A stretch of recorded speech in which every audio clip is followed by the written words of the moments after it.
Hi, everyone. Welcome to Ask the Experts, science-based child anxiety strategies that work. I'm Markina. I'm a book marketer, and I've known Dr. Bridget Walker for a long time, back when her book was first released, Anxiety Relief for Kids, the first edition. And now we're doing this today because her book has an entirely new, completely revised update. I'd like to introduce first Dr. Bridget Walker. Please say a little bit about yourself, and then we'll go to Dr. Eli Leibowitz. Hi there, I'm Bridget Walker, and I'm a clinical psychologist, and I have expertise in cognitive behavioral therapy.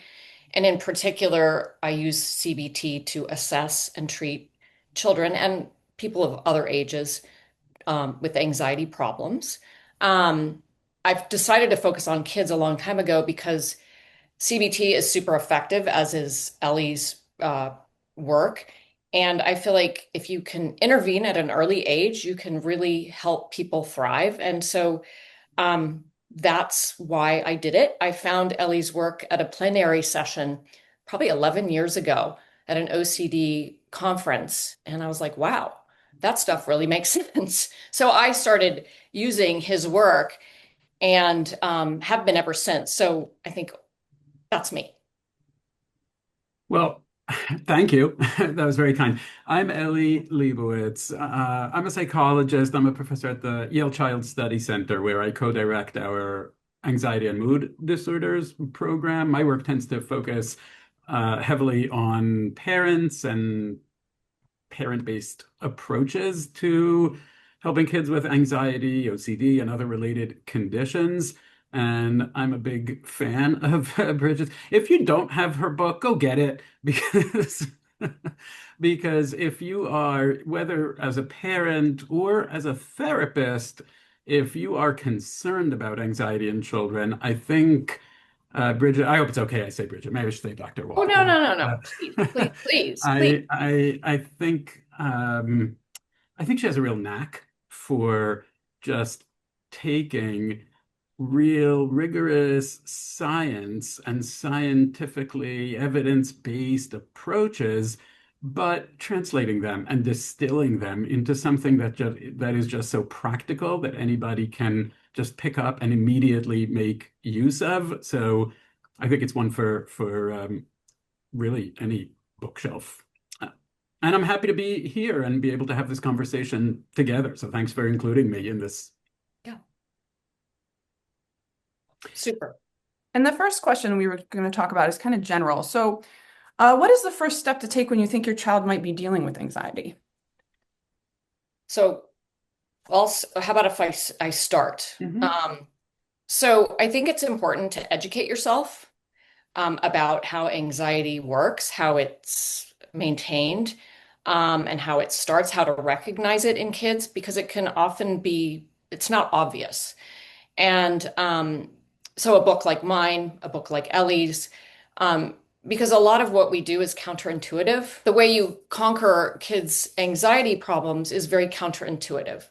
And it's funny, a colleague of mine says you can't parent an anxious child intuitively. So one of the things that's important to understand is that kids with these kinds of issues, they tend to notice things that are they tend to find danger in many situations that really where there is no danger. And in fact, that's the definition of an anxiety problem, is to have fear when there really is no danger. And so kids experience a high level of distress, right? And nobody likes that. And the levels of distress are quite dramatic, as you may have noticed. And then kids resort, and parents alike, to behaviors that make their reduce their anxiety or prevent their anxiety. And we call these safety and avoidance behaviors.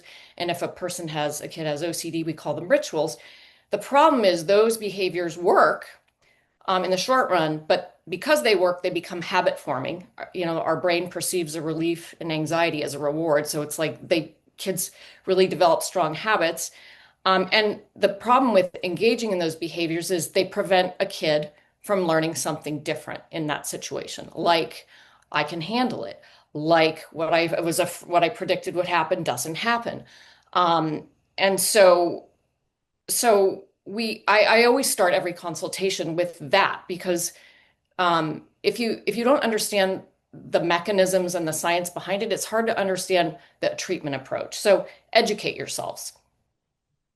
I love that. I think educate yourself is good advice in so many in so many areas, and definitely here as well. I would add slash don't panic. I think anxiety is so common. We all deal with anxiety at some level, but some people, kids and adults, deal with it more, and that's really common too. But it's not like the worst thing in the world. It is a really treatable condition. So I would say don't panic and maybe don't jump right away to like you said, it's hard to be intuitive, and sometimes you jump right away to either really pushing the child to like you have to cope with this because you're so worried. You're so worried that this might really be a blight on their life, that it might really impair them. And so you're trying to push them really hard. Or the opposite, you're trying to protect them so much and you jump into that really protective mode of how am I going to make you feel okay all the time so that you don't have to deal with this, you poor thing.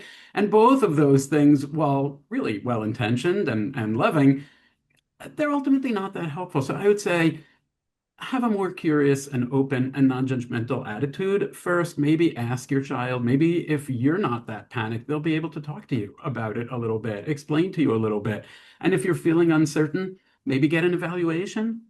Talk to your pediatrician, to a psychologist, talk to a social worker, somebody who knows about anxiety and can start to guide the process of how are we going to work on this? How are we going to get over this? But take a deep breath first. That sounds great. I wanted to ask you, Ellie, a question because our work is different yet complementary. How did you become interested in working at it from a family and parental approach? Yeah, I've been doing this for for a long time, but and increasingly, I guess it feels more accepted and kind of like a go-to kind of strategy to work with parents. But when I started doing this work, that was not the case.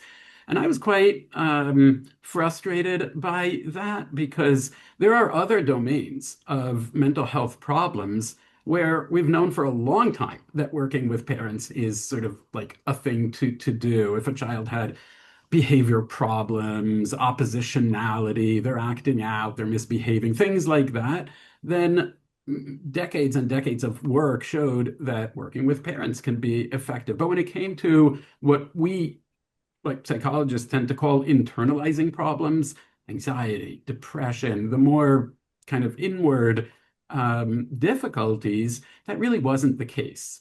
And I think people thought about it a lot like a dental cavity, meaning this is a problem that lives in the child's head.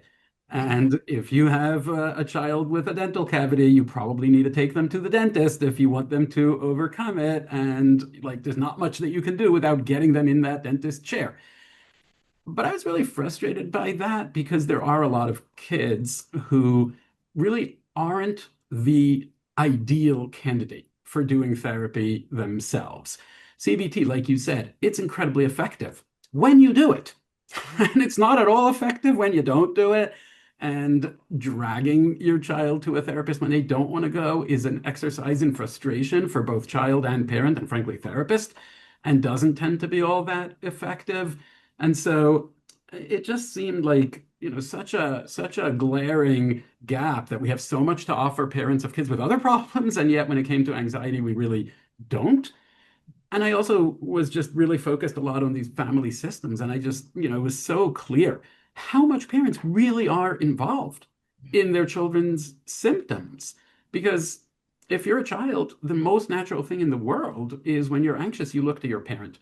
And your parent steps in and they want to help you feel better and they want to protect you and they want to reassure you, or they want to like do that kind of coachy, pushy thing. But either way, they're really very involved. So it seemed like a lot of opportunity as well as like a lot of untapped potential to work with parents. And that really was a big impetus for me to say like, okay, but what can we do that would be effective? And that led to the development of an entire treatment approach that works entirely through parents and doesn't actually require the child to go to therapy sessions at all. That's called SPACE for people who want to Google it. That is SPACE, or supportive parenting for anxious childhood emotions. Great. And then what are some good ways to respond when a child's anxiety results in verbal aggression towards the parent? That was one of the questions posed. We're at Uh, number 4 on the list. Yeah. you want to Uh, go ahead? I, I would say, first of all, I think the most important thing is to recognize that you're still dealing with anxiety. Maybe it looks now more like anger, aggression, some bad language, disrespect, and it starts to feel like this is more of a disciplinary issue. And that tends to bring out in parents the more harsh, kind of maybe a little punitive, or even if it's in a kind way, you sort of want to teach them proper respect and boundaries, and that becomes the focus. But what's lost in that is that you're actually still talking about anxiety, not about behavior problems. I like to remind parents that, I think we all know that phrase, fight or flight. Everybody's heard that. I don't, I'm sure everybody on this call has heard fight or flight. And I think a lot of times we tend to forget that half of that is fight. And what that means is that anxiety primes us and readies us for avoidance through feelings of fear, but it equally primes us and prepares us for aggression through feelings of anger, irritability, sometimes rage, because that's another way to deal with threats is to confront them. And so, first of all, take a breath and remind yourself that you're still dealing with anxiety. And a lot of times, I think the best way to respond is not to respond.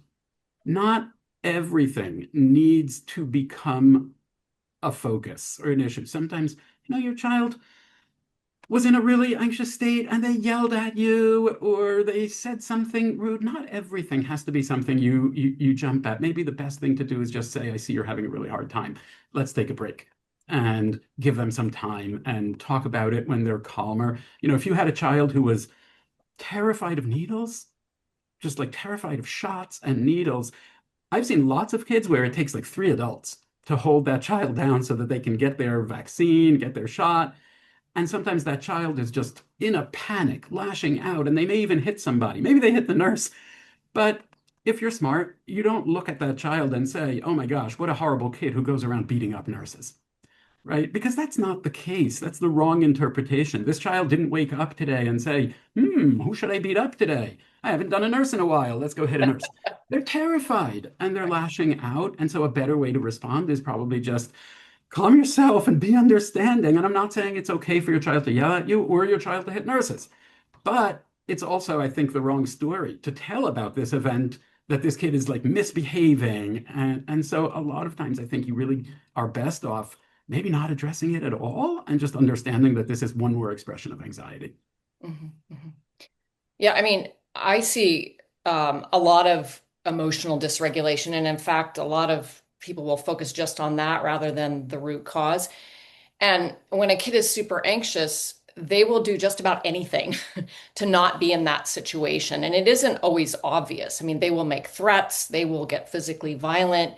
And in my work, I sort of figure out the patterns, right? What are the situations that trigger a kid? And we flesh them out and we name those behaviors. And then we practice being in those situations and doing other behaviors. A tactic that I teach parents, I call safe ignoring, which is basically what Ellie's saying, is just say, John, um, that sounds like worry bug. So I use nicknames also to help kids objectify it. That sounds like worry bug. I'm looking over my shoulder, I'm going to do safe ignoring now. So a kid knows what you're doing, doesn't feel like you're being mean and ignoring them. And I practice that with kids in my office all the time. I ask them to kind of do what they would normally do, and they kind of have a good time with it, and get really mad and yell and scream or whine or whatever it is. And then the parents practice, and it can be really hard for parents. So that I find it really useful to practice. And sometimes when I do practice, we'll make little adjustments. Like it's hard for parents to set those limits sometimes because they want to help. So I might say, well, you can still give them a hug, and be warm. And it's all about accepting what they're going through and helping them. So I deal with that quite a lot, and it's just kind of happens with these kids, and it's good to understand that it is, like Ellie said, anxiety. I love that. I love the idea of practicing, simulating it, sort of role playing it, practicing it in the office, because yeah, it might be hard, but it's going to be a lot easier than when it happens at home, which A means it gives you a little bit of practice. But Yeah, also, if you think about it, the behavior is the same. What you're practicing, what's happening at home, the behavior is kind of the same. If it's easier for you in the office, that means that what's different is your state. It's your emotional reaction. It's your interpretation that is making it harder at home. And so maybe just noticing that would also help you to carry over some of that more calm approach at home. Obviously, not everything can be ignored when a child is truly physically violent in a significant way, or when they are destroying your property. Not everything can be ignored. But you know what? A lot of it can. And a couple of months later, when your child is so much better and they're not that anxious anymore, you're not going to look back and say, well, my kid's not anxious anymore, but who cares because 2 months ago they yelled at me.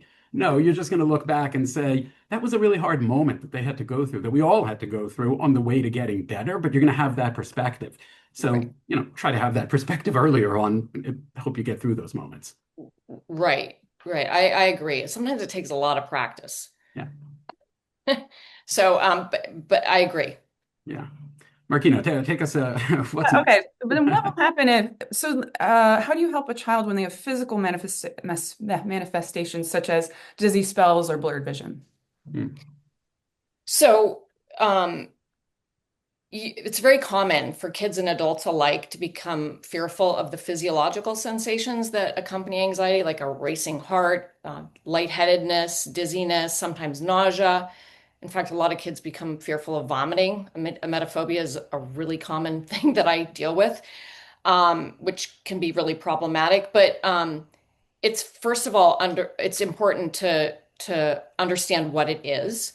That this is your body's way of, in a sense, protecting you, but it's happening at a time when it's not really appropriate or it's exaggerated, and that you're not in danger. But what I do, most of what I do is exposure based. So when I have a kid who becomes afraid of these sensations, I will practice in various ways appropriate for the kid, to bring on the sensations a little so they can learn from experience that they can tolerate them and learn that perhaps what they're most afraid might happen doesn't happen. Like I've had people tell me they think they're going to die, and I will, have them bring on the sensations in small ways. And after they do it, I'll be like, "Did you die?"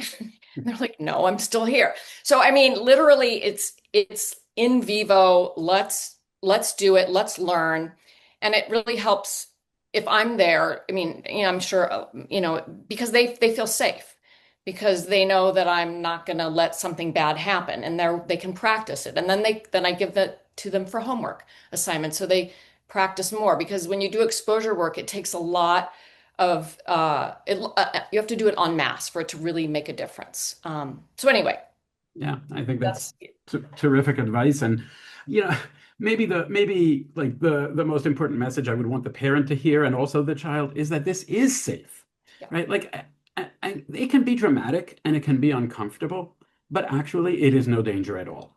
yeah, Your child is not at physical risk because they have even a pretty dramatic physical anxious response. I would say to any parent, if your kid can run a quick sprint and still be safe and alive after, then they can have a full-blown panic attack and still be safe and alive after. Because honestly, your body is doing really similar things in both of those situations. In both of them, you'll be out of breath. In both of them, your heart's racing, you're sweaty, maybe a little dizzy, maybe a little nauseous. But the only real difference here is when you run, you know why all that's happening. So it's not really scary. When it happens because of anxiety or when it's triggered out of the blue or you're in response to some scary thing, then it feels out of control and it feels dangerous, but it's actually not dangerous. So I'm not going to recommend panic attacks to, octogenarians with bad hearts. right. But if your kid is reasonably healthy, they can have all the anxiety response they want and I'm not wishing it on them, but it's just uncomfortable. It is not a danger. Right. I might just add that, when it is safe, but one risk is that a parent might fall into reassuring a kid. Okay, Johnny, don't worry, this has happened before, you're safe. And that tends to backfire. And wouldn't you consider that an accommodation behavior, Ellie? I would consider it an Yeah. accommodation, and it plays into actually what is the only real risk of having anxious reactions. And that's not the physical experience itself. It is starting to shape your life Yes. around trying not to have it. Right. You could have, a panic attack every week and be totally fine as long as you are willing to go through that. But you could have two panic attacks in your whole life, but live years of your life in a really limited and a really impaired way because you're so scared of it happening again. And in fact, in all of the anxiety problems, the real problem is that you're so unwilling to be anxious. So for the next one question, it was something that many of the parents on this call had that it's how do you support students with school-related anxiety? And that's including math anxiety, social anxiety, and especially perfectionistic kids who understand their anxiety intellectually but still fall apart in the moment. And that anxiety might also be exacerbated by high-achieving parents. So this is kind of a lot. I'm not sure who wants to take this on first, but Maybe I'll start if that's okay. Sure, yeah, perfect. Um, yeah, in the second edition of my book, I added a lot more on perfectionism because I see it a lot in my practice with little kids, even really little kids. I mean, I've had sixth graders who have home offices and are afraid that if they don't go to Harvard, their lives are going to be useless. And obviously, there's if a kid has their home office, that's a parent is kind of aiding and abetting that. But perfectionism is not super well understood by lay people. What it really involves is fears of making mistakes, missing things, not meeting self-imposed standards, which by definition, I think are unrealistically high. And these kids and adults alike, they feel like they're terrible. They feel worthless. It's a very negative. I mean, all anxiety issues are negative, but it really is demoralizing and affects people's sense of self-confidence and self-efficacy. And I deal with this a lot. And it also, kids will procrastinate doing their work because the process is so anxiety inducing. And so often it takes forever. So they'll procrastinate, which kind of seems counterintuitive in terms of perfectionism, because most people, lay people would think, well, you do the homework right away, which you see also. I've seen kids doing their homework on the bus because they're afraid they won't have enough time. And so it is very individualized. But I'm just thinking of a little kid that I worked with who I think was about 7, and he had a lot of anxiety about math. Super, super smart kid. And he would look at a problem and freak out. He wouldn't even read it. So we practiced, look at the problem, just look at it. Um, pick the problem, pick how you're going to solve it, give it a go, means try. Because you don't know how it's going to end up until after, and see how it goes.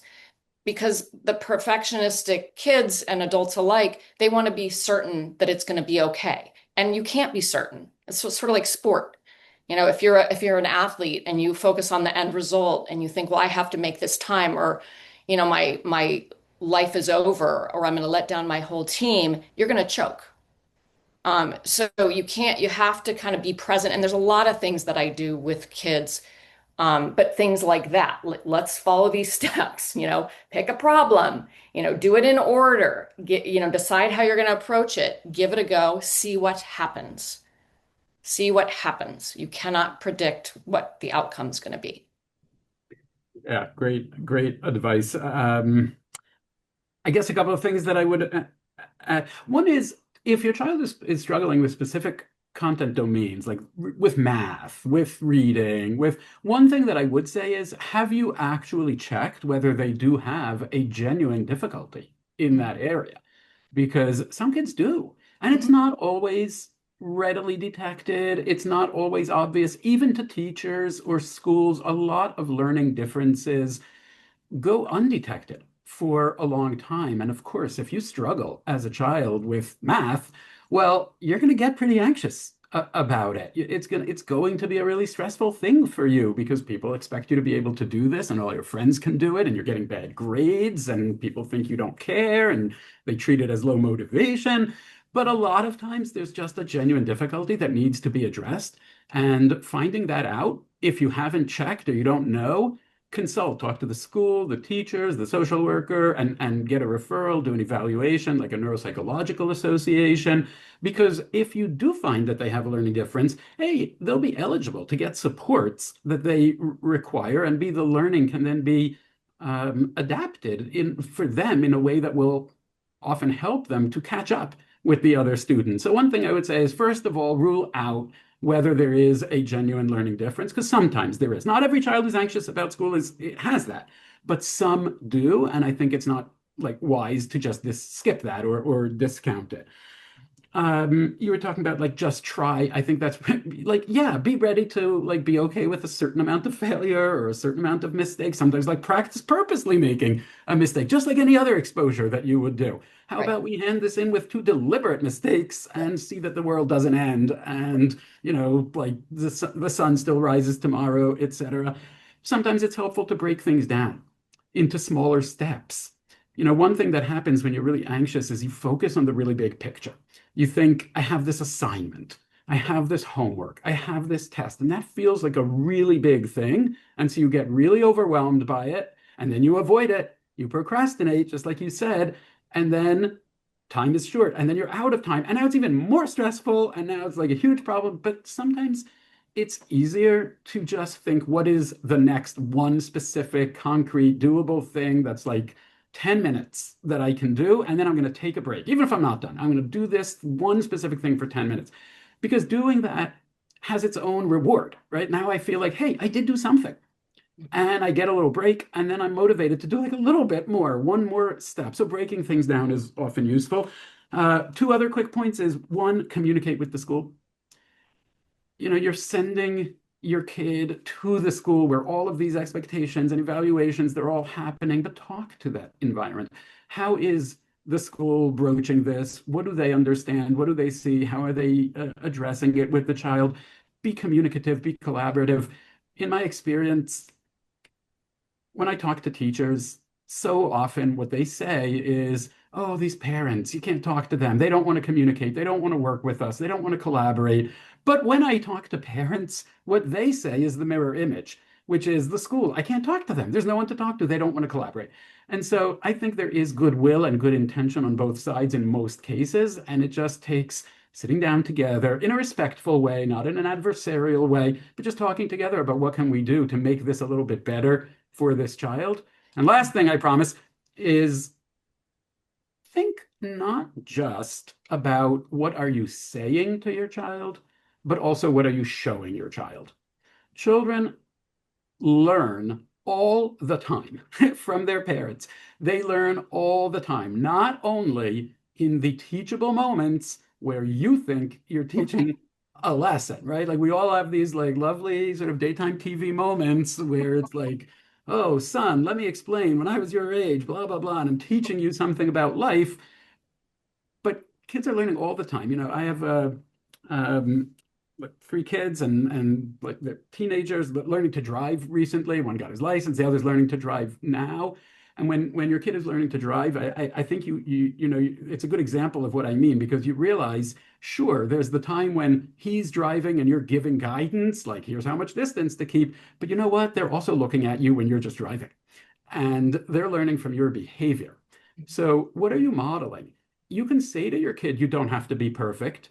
But if you freak out when you're not perfect, then they're looking at that and they're learning that and they're applying that to themselves as well. If you can't be okay with a tiny stain on your on your clothing, or a mistake that you made, or a bad day at work, or what have you, if you can't talk about how you feel, then they're learning all of that and they're applying that to themselves as well. So I think, especially around perfectionism, think not just what are you saying to them about perfectionism, but what are you actually showing them about it.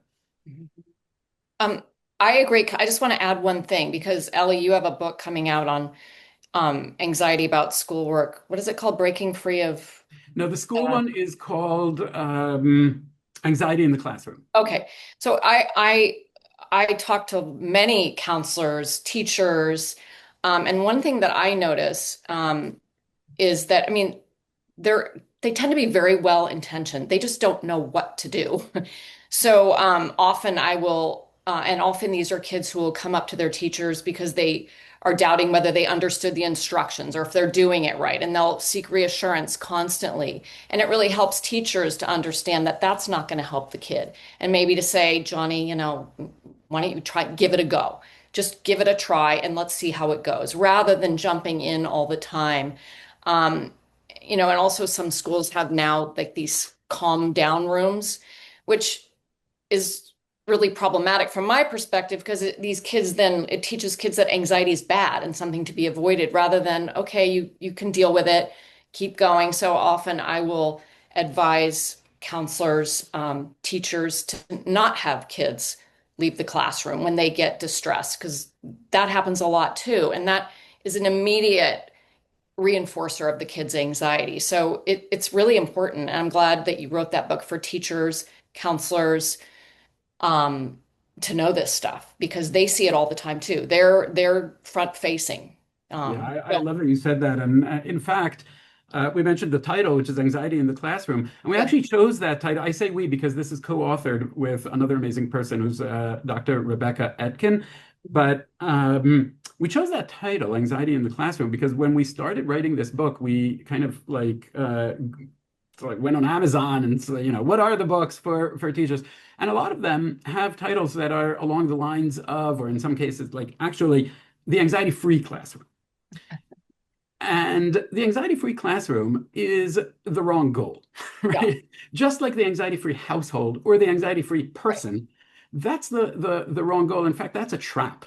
That's a trap you fall into, and that's exactly what you're talking about. Because teachers do accommodate anxiety much in the same way that parents accommodate anxiety because they're trying to help a kid not be anxious, or they think we should create this stress-free environment, anxiety-free environment. But that is not an attainable goal.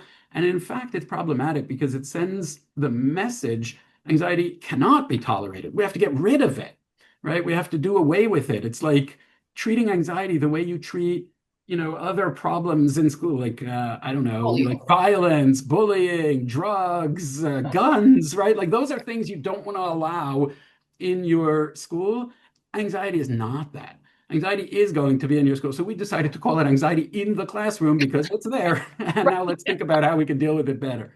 That's good. Now we have the inside scoop. Yeah, that's good. There you go. We had a parent who said that they have a teen who fixates on whatever she's anxious about in the moment, and breathing tools are not helping. What might you suggest to get her out of it? Um, I'll start with that. I mean, again, I kind of go back to the first question. Educate yourself about what is effective in helping your kid with anxiety.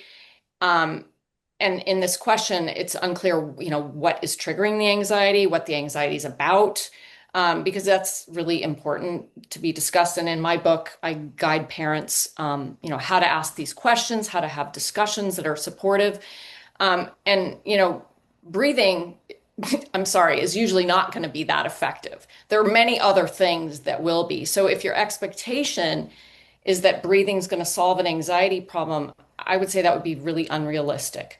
Not, and there's a lot more that can be done, but you have to understand the intricacies of what a kid is afraid of, what behaviors they rely upon, how hard it would be for them to not rely on those safety and avoidance behaviors. Um, that sounds like a kid who may have, generalized anxiety problems, like fixating on multiple things, which can be kind of exasperating because anxiety is very irrational and parents know it and they're like, well, what are you worried about that for? But that's the nature of the beast. Um, Yeah, great advice.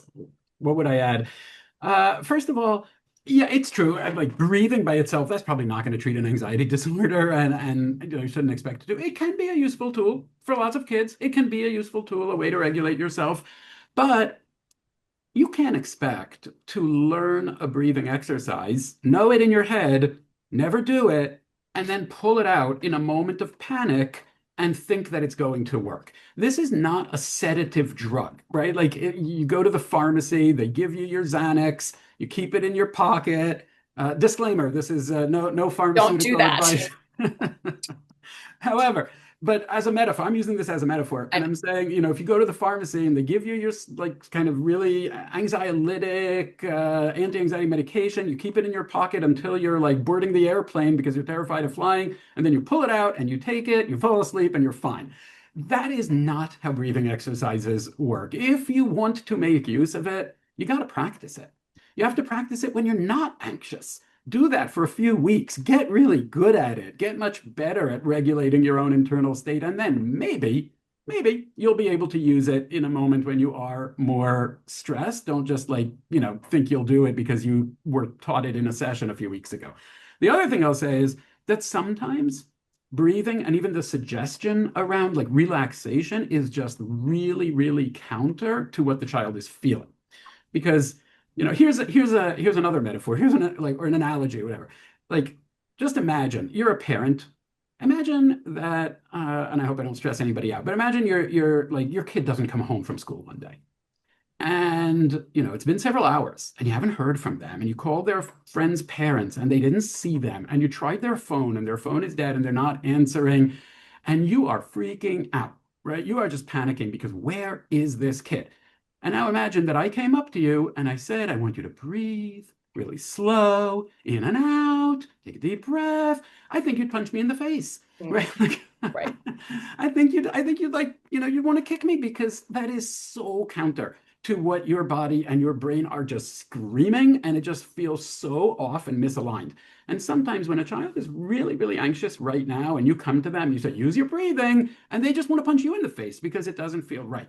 And so not every moment is the moment for, that kind of breathing. By the way, there are other physical regulation tools that sometimes work a little bit better in those high tension moments. For example, actually, one way to relax your body is to go with the flow rather than try to swim against it, and actually clench your muscles, tighten up your body, squeeze your belly and your fists and your toes and your butt, and like make your whole body really tight and tense and hold that for 30, 40 seconds and then release it.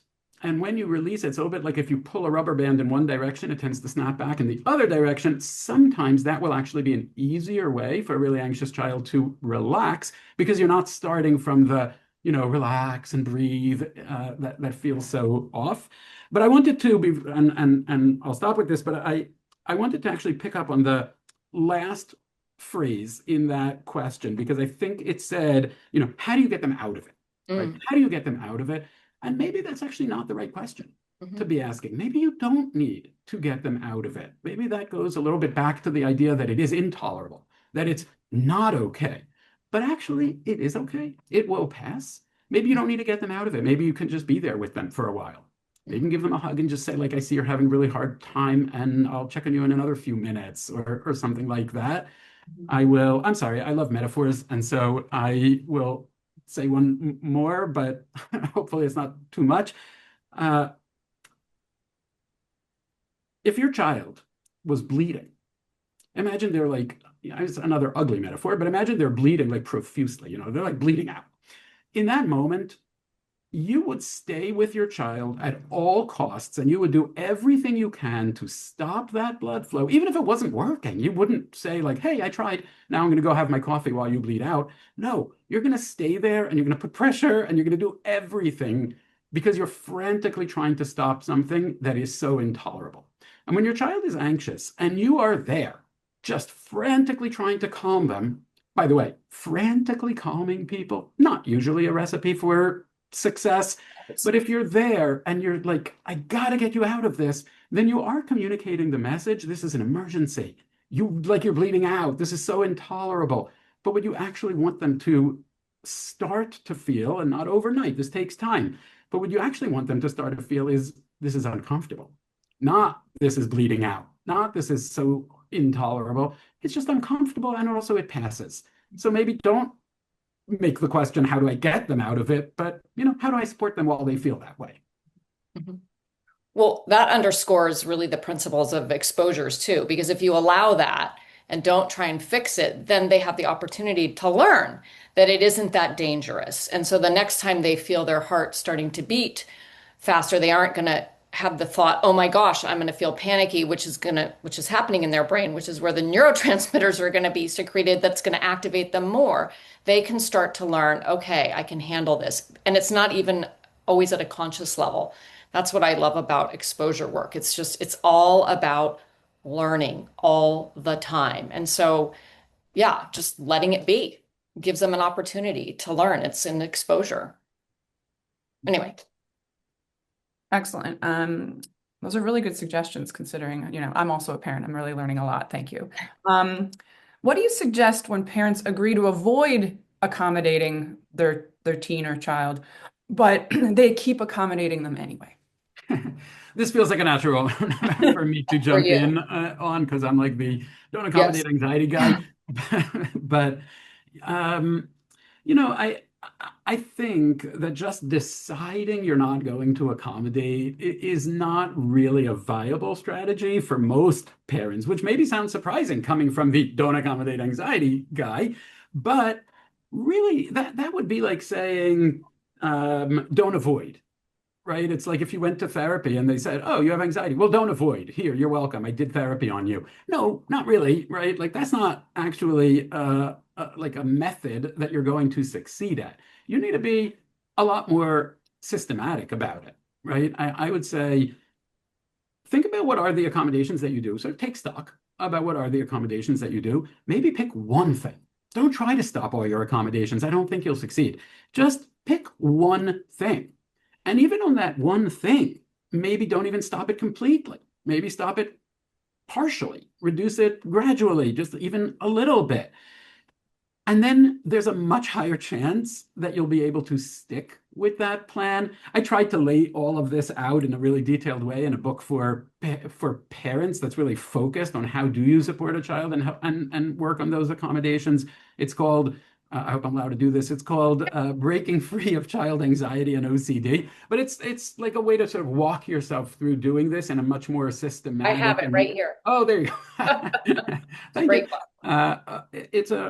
It's a much more systematic and methodical and compassionate approach than just saying, stop your accommodations.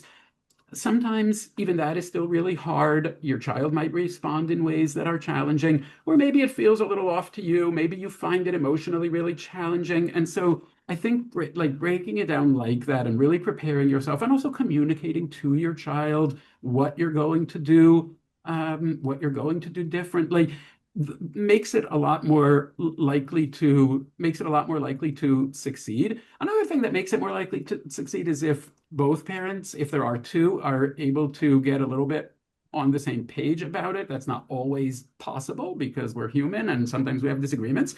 But to the extent that it is possible, even if you're not doing as much as you wanted, but you're doing it together, or you're doing a little bit different accommodation, but you're doing it together, that's probably better than just, sticking to what you think is the best thing, but um, going it alone.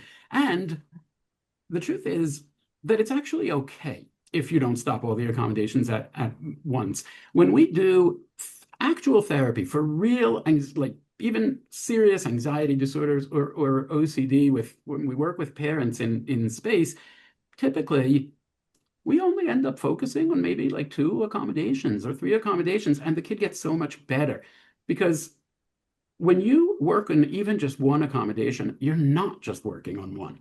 You're working on your child's ability to tolerate anxiety.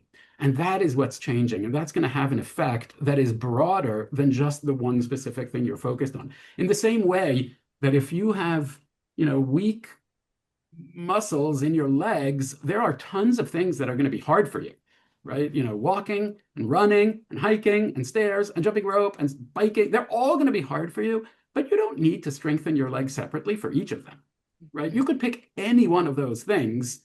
And once your legs get stronger, all of those things are going to be easier for you. And I think a very similar process happens when you're working on the accommodation, which means you can give yourself a break from just, the headline of stopping all your accommodations, which is probably not going to work, and just pick one thing and work on it. Yeah. Give a direct example of an accommodation because you've used the term, but you've also given some really concrete examples in the past that paint a really strong picture. Could you do that? Yeah, I would say I'll try to define it and then give like a few examples. So the definition is really broad. I think you're accommodating your child's anxiety or their distress in all of the ways that you change your behavior to try to help them not to have that distress, to try to help them to not have that anxiety. Sometimes you're trying to reduce anxiety in the moment. Sometimes you're trying to prevent it, right? Even preemptively to not create the situation where they might be. And all of the things you're doing differently, whether more of or less of, or just differently, those are the accommodations. So for example, you could take any anxiety symptom and you could see lots of ways that parents accommodate. In fact, lots of research and like all around the world shows that close to 100% of parents who have an anxious child do accommodate on a very regular basis, usually daily, even many times a day. So examples, your child has social anxiety and they're uncomfortable when someone speaks for them. And so you answer for them because you don't want them to be uncomfortable, or you don't want to be uncomfortable also when it's like this awkward silence. So you speak for them. Or maybe you avoid doing things like you don't invite company to the house because it would make them uncomfortable. Or your child has separation anxiety. They're scared to be away from you. So you don't go out in the evening. You don't leave them with a babysitter. Or maybe you sleep next to them at night because they're scared when they're alone. Or your child has OCD and they're really worried about contamination, and you start washing your hands excessively and showing them how you're washing really carefully, and you're buying them extra soap so that they can wash their hands more. And you do all of those things. They're all examples of accommodation. The number one most frequent accommodation based on several studies is just reassuring. It's just reassurance. Your child is anxious. And what does a child do when they're anxious? They come to the parent with their worry. And so you're reassuring them. It's okay. This isn't going to happen. I'm not going to get sick. You're going to do okay on your test. And you get into this cycle of just like endless accommodation. And the thing to know about accommodation is it's really well intentioned. It's a really natural, intuitive, and instinctive response. And also, it tends to maintain the anxiety and actually lead to it getting worse rather than better. As you accommodate more, kids tend to get more anxious, not less anxious, and the impairment in their life tends to get worse rather than better. And even treatment results for like you do cognitive behavioral therapy or you give a child a medication, even the results of those treatments tends to be worse when parents accommodate more. So I'm not saying that to blame any parent, because accommodating really is the most natural thing in the world. But the thing about anxiety disorders is that they're like hijackers. They Right. hijack the most natural thing in the world and then they make it run wild. And that happens with like accommodation. Sure, it's intuitive and natural, but then it gets hijacked by the anxiety disorder and becomes more of a problem. Yeah, it's interesting, Ellie. I don't only focus on accommodation behaviors, but every kid and parents with whom I work, I have them pay attention to those things, and we don't pick all of them. In fact, I involve a kid if a kid is willing. And I'll say, hey, how hard would it be on your distress thermometer if your mom didn't do this? And usually it would be in a family group. And they'll say, well, maybe a 3 or 4, and we'll get numbers and we'll start with the easiest. Mhm. And the other thing sometimes I'll do, and kids love this, I'll ask kids to give their parents a grade. How's your mom doing on this? And they love it. And kids, I find that if I involve them and ask their opinions, they are much more willing and they come up with great plans, even with exposures. I mean, like, well, what do you think? They're like, well, I could do this. That'd be even better. I mean, that's what you want. You want them to, embrace it. But I agree, you can't stop all the accommodations at once. It's too hard. If a kid's used to it, they're going to be overwhelmed. And it helps to decide which one so everyone knows. I Um, love that. What is more fun than giving your parent a poor grade on their performance? That sounds awesome. well, yeah, usually it's not that bad, but it's like a B minus. And I'm like, okay, Oh, well, oh, let's wow. You talk don't know to my them. kids. Yeah. Anyway, yeah. So this will be our last question to the two of you before we're going to open it up. I'm also going to open up a comments panel. And so if people have questions, please write them in the chat and then I'll unmute you as we wrap up the last 10 minutes here. But so the final question from the ones asked on Luma was, how do we as parents tend to our own anxiety while holding space for students and families who have genuine reasons for concern? Well, I may start. I mean, I think Yeah. it's not uncommon for parents of kids with anxiety problems to have their own anxiety problems. for a lot of reasons. There's genetic heritability, there's certain family dynamics, so that's not unusual. And it really varies. And there are times where it gets really extreme, and I've referred parents to do their own, CBT therapy because they recognize they just can't tolerate getting involved. But I think the biggest message that I have is if you really understand the science behind this, you're helping your kid. And and if you can hold on to that and be strong, then it's much more tolerable because it's hard anyway to deal with a kid who has major anxiety. So you might as well make it productive, right? And do something that is going to be helpful. And it can be done with love. So I think, anyway, that's my thought. Yeah, I think that's great. And I mean, of course, I agree. If you need help for yourself, get help for yourself, right? Like it's okay for you to get therapy too, or work on your anxiety as well. I actually think that the process of helping your child to work on anxiety kind of is working on your own anxiety too. And it can be difficult. That on the one hand means it can actually be harder, but also it can yield real benefits because as you are working with them, as you're showing them anxiety is something that can be tolerated, as you're practicing tolerating some of their distress, you're working on your own ability to tolerate anxiety and to tolerate distress. And so I think like there is something really lovely about the process of helping your child and also seeing some gains for yourself. But at the same time, parents are under tremendous stress. And even if they don't have anxiety disorders, they tend to be really busy and juggling a lot and under a lot of stress. And this is just like another thing that's taking a toll on the family life. So try to build in some breaks for yourself. When is the time that I just need to take an hour for me to go for a walk in the park because I need to clear my head because otherwise I'm going to lose it. And sometimes you just need to do that. People love to say, like on the airplanes, put on your own mask before you put on your kids or somebody else's. And Yeah. that's kind of true, right? Like people like to say it because it's true. You do need to be able to care for yourself a bit before, only just like sacrificing everything and putting all your energy. So it's okay to take a little bit of a break for yourself. By the way, it can be also nice to talk with your child about your own anxiety.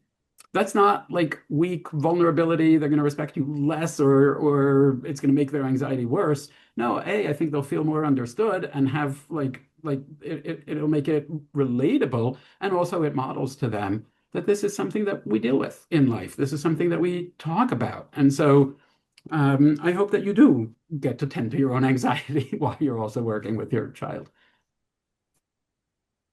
All right. I'm going to open it up. Let's see.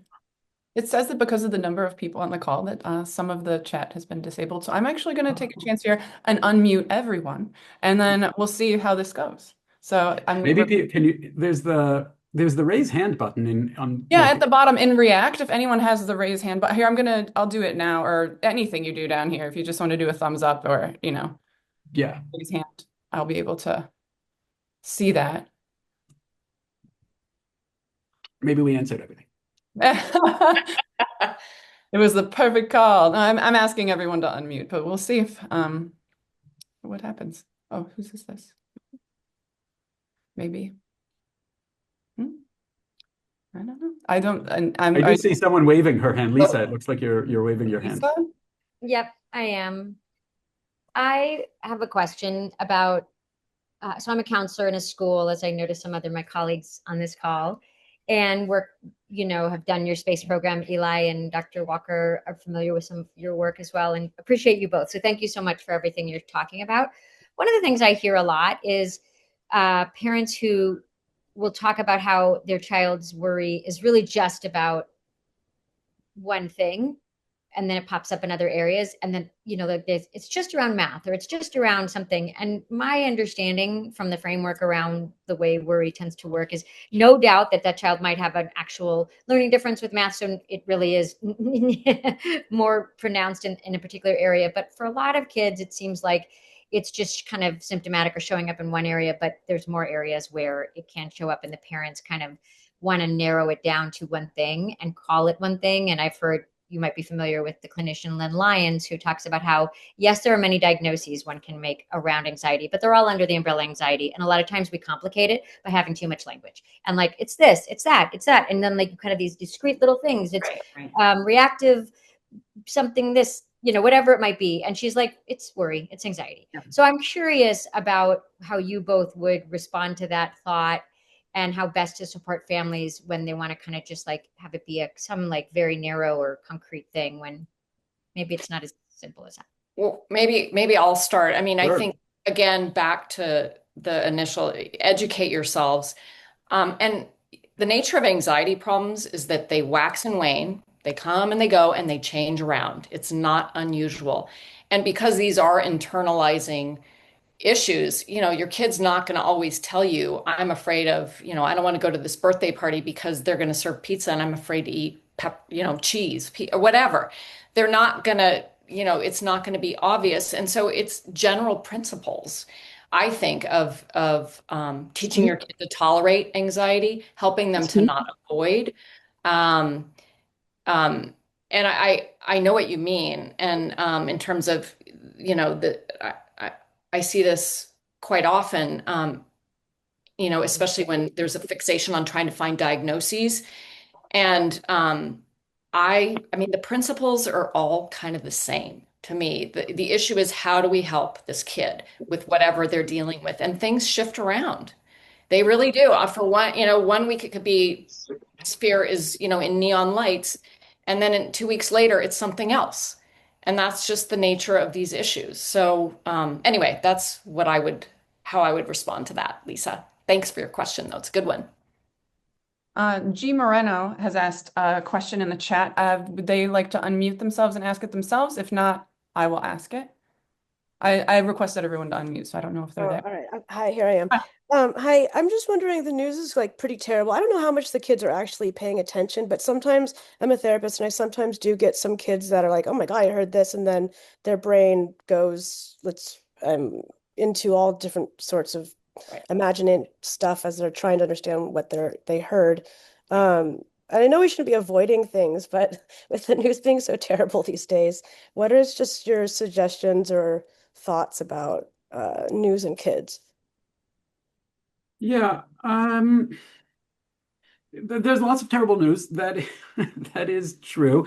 And if you are prone to anxiety, then it's a little bit like you have an antenna on your head and it's just tuned to pick up things to worry about. And the news can definitely supply a lot of those. And then you can just like, you're lying in bed and churning away thinking about it, etc. What I would say is not that you should be trying to avoid the news per se, because I don't think you'll succeed anyway. If you avoid talking about the news, what that really means is that all the times your child does hear about the news, it's not from you. It is from sources that you don't control, that you don't determine how they're talking about it.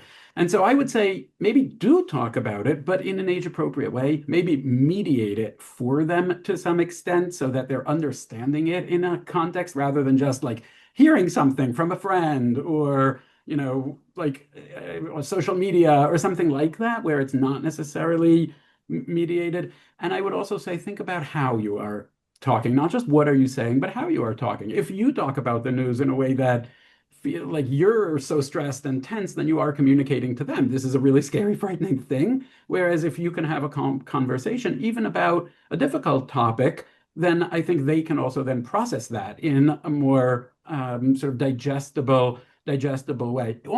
Almost any news, maybe with some exceptions, but almost any news can be brokered or like can be mediated for a child in a way that is appropriate to their development. Mm-hmm. And so it's like, don't leave it to everybody else to do it badly. Maybe do it yourself, but think about how you're doing it. That makes sense. Thank you. I agree. And we all have to accept that bad things happen. And it's important, I think, to teach your kids that, yeah, they do sometimes. And, we're okay and we're good. But, I've heard parents say, well, I just want my kid to feel safe. And for them to never feel threatened. Well, that's not realistic because there's things that go on. We want a kid who is resilient and who can handle hearing these things and can learn that, yes, these things can happen, but usually not to them. So I think it's really important to have an attitude of acceptance about a lot of this stuff with and in an age appropriate way. Yeah. Mhm. And I want to respect everyone's time. We are at the Yeah. 1 hour mark. There is one more question though. So I just want to thank everyone for attending Ask the Experts. I want to thank Thank you, you. Dr. Bridget Walker. Thank you, Dr. Ellie Leibowitz. And the last question will be from Taylor L. If people do need to drop off, please feel free, but I want to thank you all in advance. Taylor, I see you're unmuted. Please go ahead.